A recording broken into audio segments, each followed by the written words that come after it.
Hi, I'm Rachel.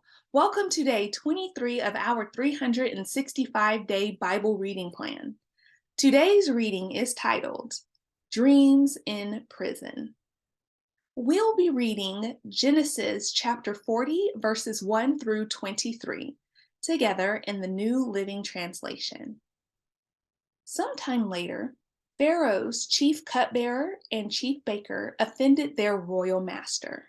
Pharaoh became angry with these two officials, and he put them in the prison where Joseph was, in the palace of the captain of the guard.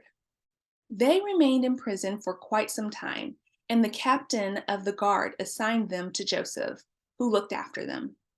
While they were in prison, Pharaoh's cupbearer and baker each had a dream one night, and each dream had its own meaning.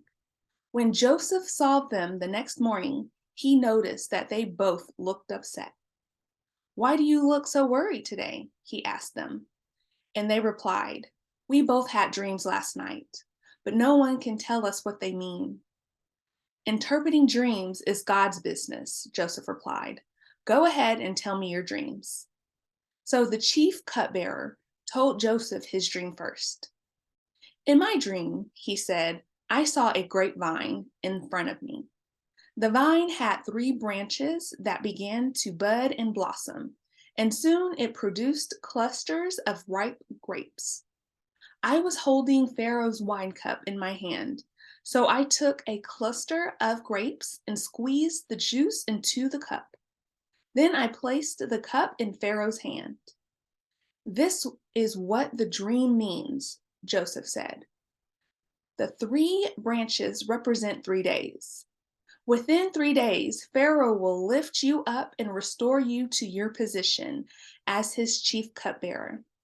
And please remember me and do me a favor when things go well for you. Mention me to Pharaoh, so he might let me out of this place. For I was kidnapped from my homeland, the land of the Hebrews, and now I'm here in prison, but I did nothing to deserve it."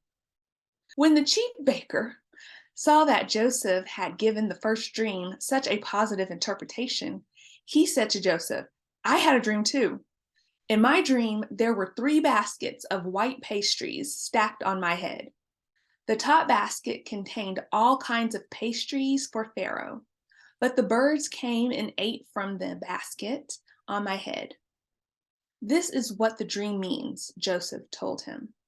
"The 3 baskets also represents 3 days. 3 days from now, Pharaoh will lift you up and impale your body on a pole. Then birds will come and peck away at your flesh." Pharaoh's birthday came 3 days later, and he prepared a banquet for all his officials and staff. He summoned his chief cupbearer and chief baker to join the other officials. He then restored the chief cupbearer to his former position so he could again hand Pharaoh his cup. But Pharaoh impaled the chief baker, just as Joseph had predicted when he interpreted his dream. Pharaoh's chief cupbearer, however, forgot all about Joseph, never giving him another thought. Thanks for joining us for today's reading. Everyone has an invitation to sit at Jesus' table, and we hope you'll find your story and purpose in God's story.